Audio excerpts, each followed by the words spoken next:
Hello, welcome to the palace of recently divorced guy. Sorry if it looks a little slobby in the background. I tend to put a background in eventually. I couldn't maintain my reputation as a wonderful procrastinator if I put it right up right away. So,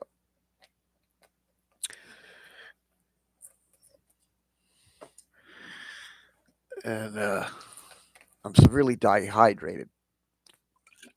Sorry. Uh, got a couple of health problems. Kidney stones being one of them. I don't know how many people I can get a hold of in this Twitterverse. So I guess I'll just start talking. I've been working on an RPG for 8 months or so. My biggest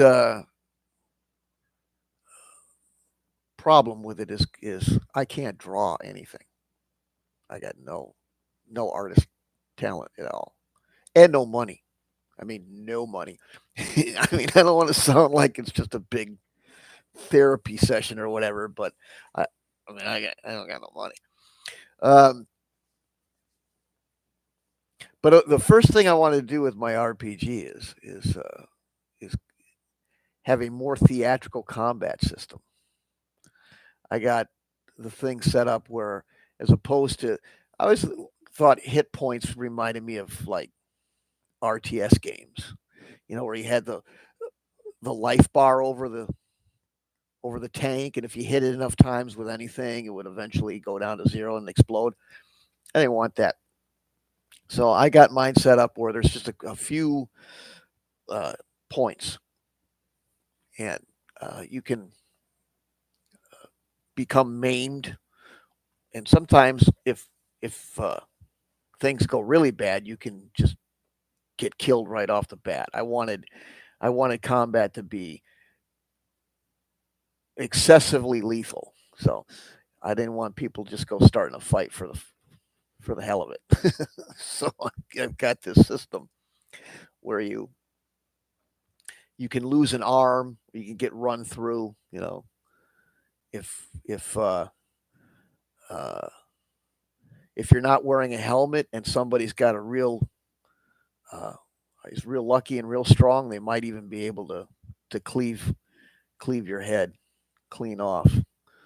And so I did that. Yeah, I just got a couple of points based on your size and your race. Because some people, some things are bigger, tougher, and and the rest is you can lose an arm or a leg. Also, the whole idea of you see it in a lot of movie scenes where the swords clash. How's it going, Anthony? Welcome to the stream. Thanks. Um, you know, uh, people clash, or they, like lightsabers, where they're doing that struggle, and they're. I got that, and you can. There's fumbles. You can drop the sword. I wanted the combat to tell a more theatrical story. Where there's actually things going on. People problems happen. Where'd that axe? It's not as complicated as tracking everything at the time, but if you miss, what happens? Sometimes it'll explain what happened, other than the thrown axe just goes away because it didn't hit anything. Things like that. So, and I wanted to do it without a lot of complicated mechanisms or any of those uh, custom dice like FFG. Although I have considered custom dice, so those are no. No, I'm not using the dexterity constitution system or anything like that. I've got a different set of stats, and you pick 3 to 5 of them when you start, um, based on one die roll, and they're not the kind of things Probably should have brought the notes up before I started the stream. I'm so new to all this. I didn't even know if the gear was going to work. So I just thought, well, let's hit launch first and see if I'll get my stuff up. So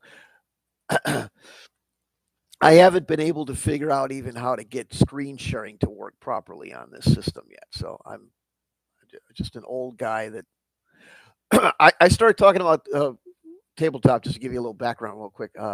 Tabletop RPGs again after being, kind of dormant as a player for decades because I just happened to come across something that said OSR. And I understood it perhaps erroneously, but I understood it as hey, there's a bunch of people that want to play the old games again. I go, great, because I've got all of those. And I never got to play them enough. So I got back into talking about the stuff based on that.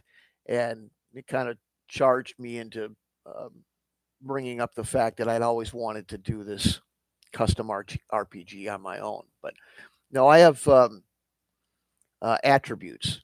There's a total of 9 that you can select from, but when you start your character, you get a random amount between 3 and 5. And they're just modifiers to rolls on everything is chart based. I'm old. I like charts. Although I'm thinking about maybe making a few changes and using some custom hit dice and stuff like that. Um, but you just get modifiers, minus, plus, based on your attributes. Not all of them are positive. Some of them have a little bit of both, stuff like that. So it's a completely different system than the old D&D stuff. Um, there's a wound level, so I guess you could technically call that hit point, but they're not. You're not going to get into a situation where you have a higher level has a higher hit point or anything like that. Your race determines your wound level, and that's it. It doesn't. There's one attribute that can give you a bonus of 1 wound level. So, and that's it. There's no armor class. No. The armor gives you a rating that mitigates damage. Okay, all right, good. We're about right there. I started in 77, and the way I started was, in fact, I've had a bunch of people tell me they want me to write about this and show the stuff. But what I did was, my uncle Tony worked with TSR. He wasn't an employee of TSR, the company, but TSR was one of his biggest accounts, and he was printed packaging. So I went downstairs in 77 to get him and my dad a Hamm's beer out of the fridge in the basement. And next to the fridge, he had a bunch of D&D stuff. And I always like going down in the fridge to get beer for Tony and Dad because Tony always had something cool down there. He had toys, old Matchbox cars and stuff like that. So I went digging around to see what it was, and I opened up. It was covered by tarp or something, and I opened it up and I saw Rogues Gallery. And then I walked around the table, and he had all the old miniature boxes with miniatures in them, and a bunch of information. I went up there and I asked him what that was about, and he says, "Oh yeah, that's my new account, TSR. They're in Lake Geneva, blah blah blah, and they make this stuff." And he says, "Do you know about Dungeons and Dragons?" I says, "I've heard the phrase, but I've never seen any of it. I was playing war games in a sandbox with toy soldiers at the time." So that's how I got into RPGs. And he started giving me everything TSR made from that point on. So I've got the entire collection of TSR up to 2nd edition. That's how I got started. So, and I've been carrying it around since 77. And everybody goes, "Well, you should sell that. You're poor as dirt and blah blah blah." And I says, I was taught as a kid, you don't liquidate a present. It's one thing that if you buy something and then you want to sell it later, but if something was gifted to you, it's not nice to sell. And so I've never sold it, even though I could I could really use the money. So, and then on top of it, to really wet your whistle, Unfortunately, Tony died. Tony had cancer, and it took about a year and a half to kill him off. Um, yeah, and that's the other advice. I've had the other thing say, no, preserve it. You'll be sad if you get rid of it, and I agree. So I've kept it. Well, Tony died. He had liver cancer, and guy's great. He's in hospice, and he says to me, he goes, "I put something together. I know you want to start this business, and I put something together for you." He says, "Go back down in my basement." And he says, "Go," and he gives me his basement was pretty big. And he says, "Go here and there and the other place, and look in this drawer, and open up the drawer in this chest." And I open it up, and there's a whole uh, envelope, like it's a cardboard box folded in an envelope. Must have been about 3 feet by 2 feet or something like that. And I pull it out, and there's stuff under it as well. I pull it out, and there's original artwork for products from TSR that never made it.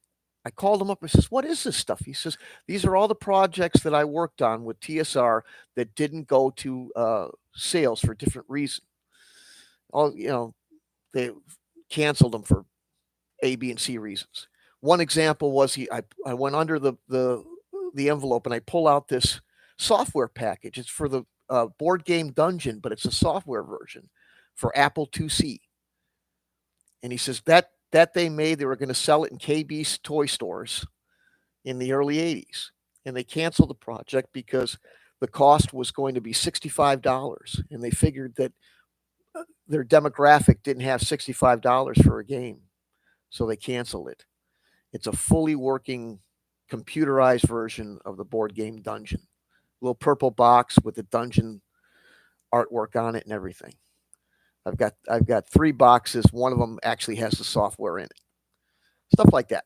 So I'm talking to the dungeon delver. I want him to identify the stuff and look at it. And that stuff I will probably put on the auction because it's artwork and things like that. So, but I've seen stuff like that from the past that he showed me that didn't work out, like on our Unearthed Arcana 2 and things like that.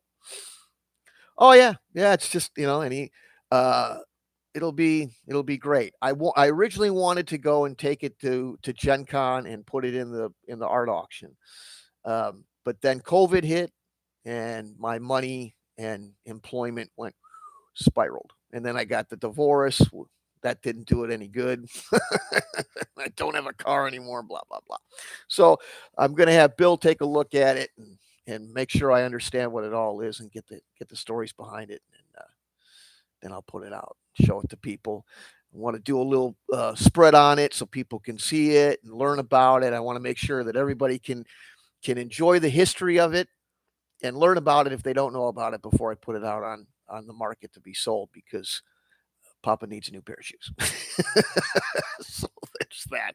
But that's how I started. So, but I when I learned about OSR, like I said, I first thought it was just, hey, we're all going to play old games. And I started seeing basic fantasy and old school essentials and stuff like that. And I said, okay, I want to do something else. Everybody's cloning the old stuff. Let's make something new. And that's when I came up with my system with a completely different um, set of attributes and combat. I also have a kind of a custom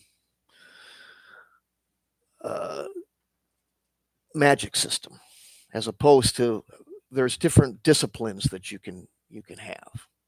So you pick a couple of these disciplines and then you focus on those instead of this big open book that you can choose anything from. So makes people be able to kind of customize their magic a little bit. Maybe you want uh, something focused in fire or something focused in electricity for whatever reason, and then you can build those up with mana points. I use mana points.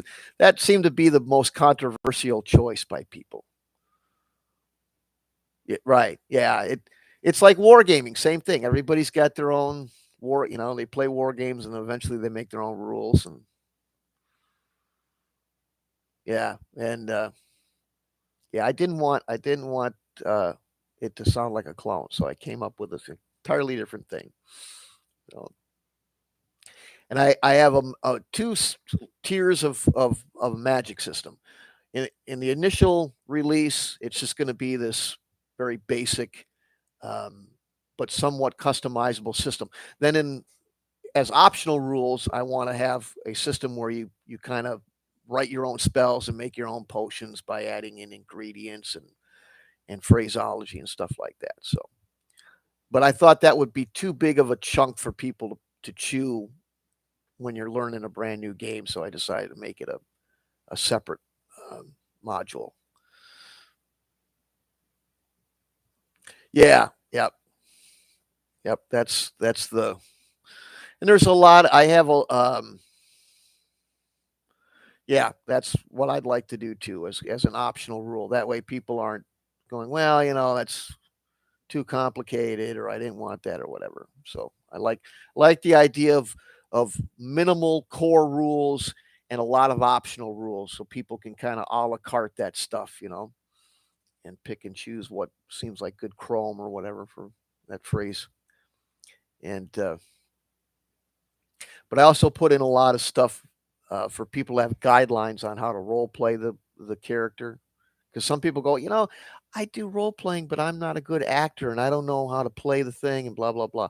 So I have motivations and a lot of I don't not backstory, but um, just more than just alignment to kind of describe a little bit of the character's personality and motivations. So, and I wanted to make sure that not everything was positive. You have to have attributes that are also negative because everybody's got flaws and stuff like that. Yeah, there's not going to be uh, alignment per se. There'll be other descriptors and things like that. But I wanted to make sure there wasn't a lot of, but there was a smattering of negative modifiers for people to have to overcome and negative personality traits because not everybody's a shining saint of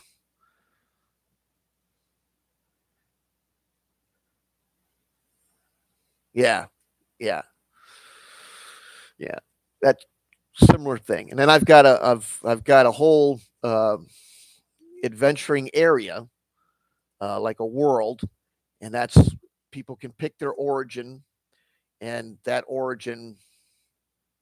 Okay, yeah, yeah. I don't know how people will receive this one, but I wanted.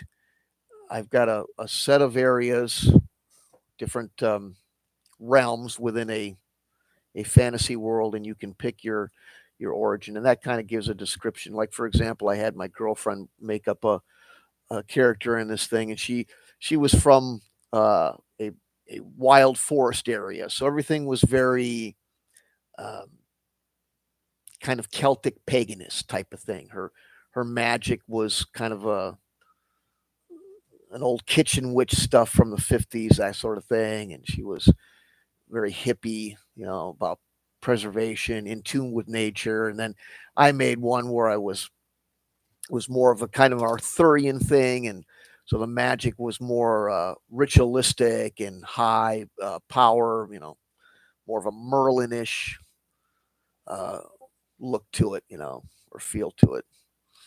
So that's the way I wanted to do the combat and the character generation.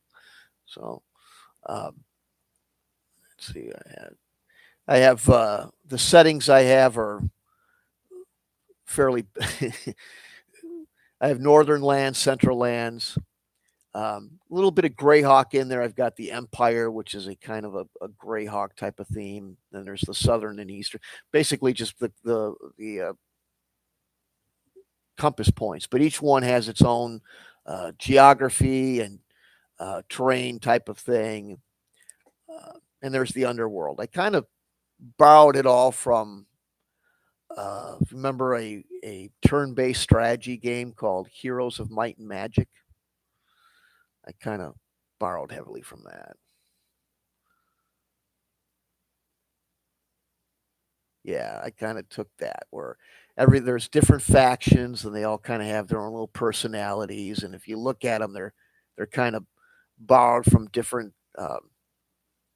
mythologies and historical times and stuff like that.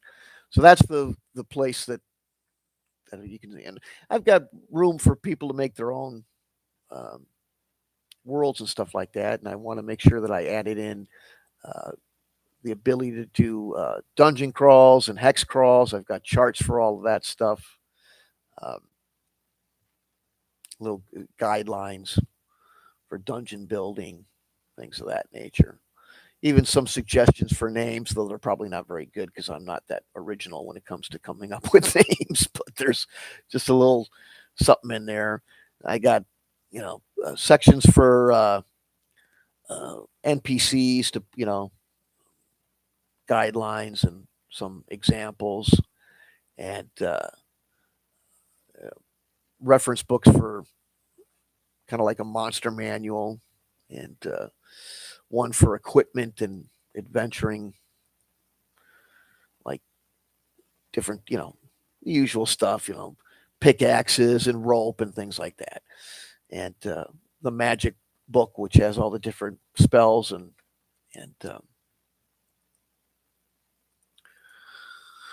disciplines in it. Excuse me. And the rest is all based on skill checks and stuff like that. You just if you're trying to pick a lock or you're trying to detect a trap, it's all just skill checks based on your attributes that you have, all done in chart form. So there's the only I got saving throws, but that's for like if you drink poison or something like that, or you're being cursed, or you have some sort of negative magic put on you, things like that. It's kind of the ins and outs of it, basically. There's well, yeah, just very basic. And I remember reading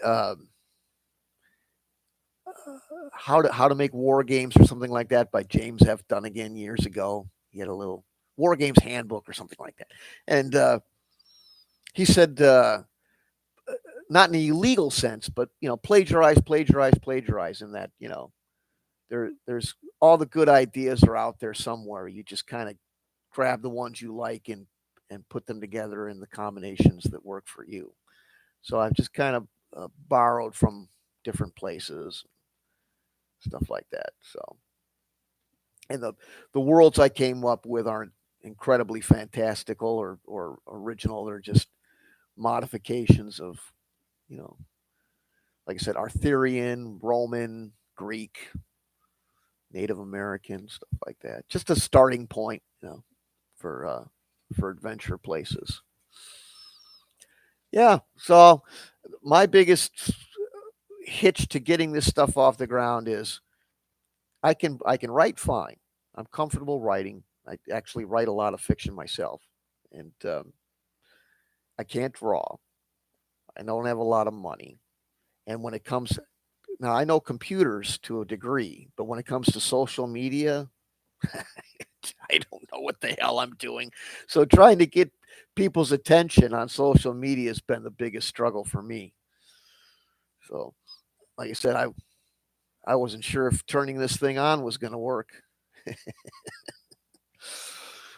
So I'm still learning all of that and how to market online, stuff like that. So, but what other things on this?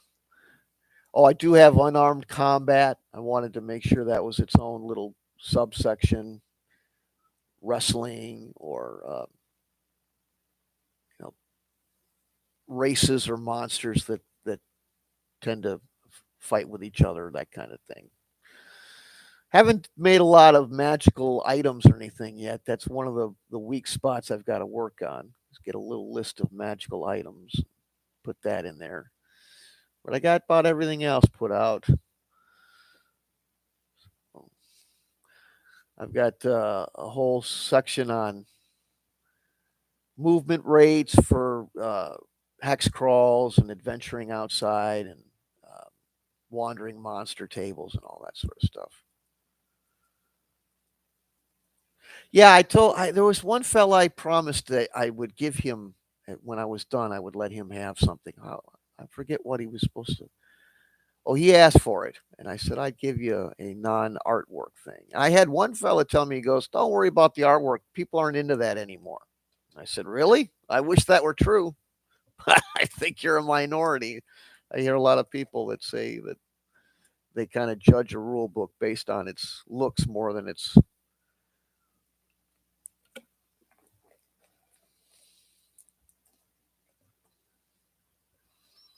So I've got that. I've got everything written out in sheet form. I just got to put it together into a book and make sure that I haven't.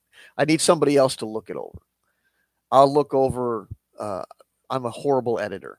I'll look over something and say, "Oh, there, that looks great," and then somebody else will look at it and go, "What the hell were you trying to say here?" or something like that. So I need somebody like that, and I'll have to probably have to hire somebody or con them into doing it for me as a favor. So, or maybe one of those artificial intelligence programs will do it for you these days. Who knows? I've got the spell check and the grammar on Word, and that's about it.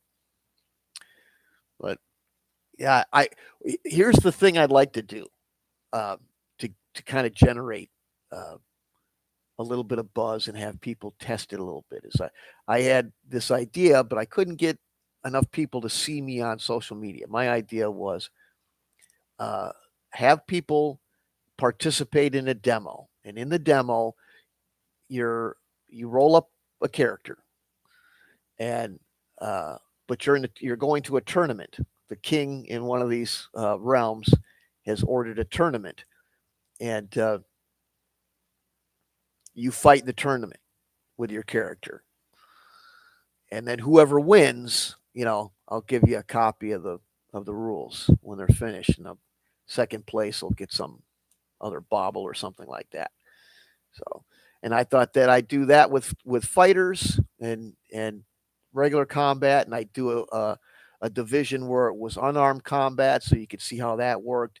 And then I thought I'd find a way to write some little story about a wizards duel where if you were a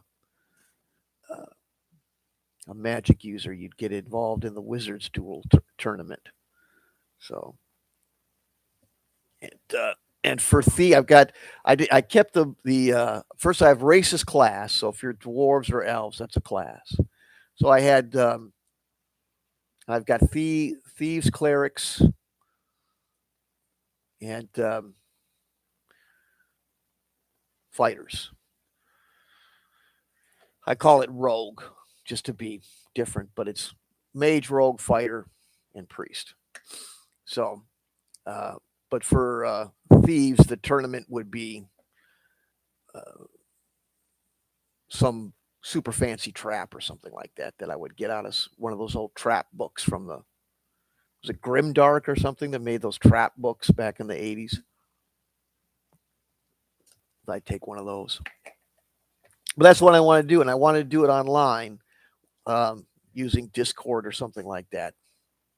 Grimtooth, yeah, that was close. Yeah, get one of those real fancy traps, and have people um, try to figure it out and work their way through it, or a series of them or something like that. And that would be the Rogues tournament. So each class would have a tournament, and it'd be done in this kind of online event, and the winners would get the rule book for as a prize. That way you could learn how to do character creation. You could see the combat systems in their how they work, and it'd be kind of a neat little event. But I don't know how to get the word out to enough people, or if that even is something that people find interesting. I got to the point after getting online for a while. Seems like people talk about writing, creating, and purchasing, but I don't see very many people playing. Yeah, I mean giving out what, 4 or 5 free copies so that they can tell their friends about it, and then it seems like the best way to advertise. Plus, running the event was just trying to get people to show up. I've been begging for 2 years just to get 5 people to play Star Wars with me. I finally got it, but geez, I mean, I know everybody's got a life and stuff like that. I understand, but I just don't ever see anybody playing these games anymore. I was playing in something on Sunday, and then I had this issue with my father, and I had to bow out, and I never got an invite back. So I think they found somebody to replace me, which I don't blame them. So I'm not doing that on Sundays anymore. And then I was playing the Star Wars on Fridays. That was all I got. But I'm not capable of working thanks to service related things and stuff like that. So I've got more time than other people. So I should probably be a little bit more understanding about that.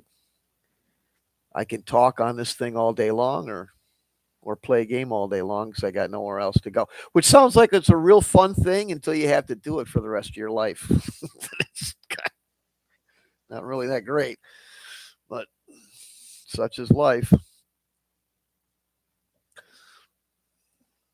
But yeah, that's kind of the basics of it. I'm gonna run this little talk about it here several times over the next couple of weeks. See if more people, different times of day, might be able to see it. What's the one other thing that I probably forgot? Oh yeah, I'm not doing the XP thing. I got I kind of got a different deal on that. I want you to have to go to a trainer for the most part. I mean, you get XP. You get something out of adventuring. Don't get me wrong, but in order to level up and progress, it requires some mentoring from another NPC. So certain attributes are just there. Other attributes you learn. Okay, right on. I'll probably jump in and take a look at that too. I was looking at the last one.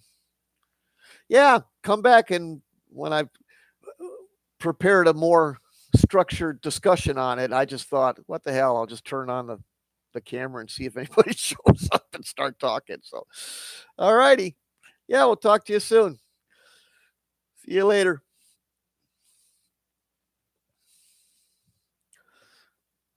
Boom, boom, boom, boom, boom, boom, boom. Well, let's see. We got how do I figure out if this thing tells me how many people are? Is there anybody else here? Oh, there it is. Purchase. Okay. Nope, just the one. We'll try again later. That was 35 minutes already. Wow. You sure can talk a lot. All right. There we go.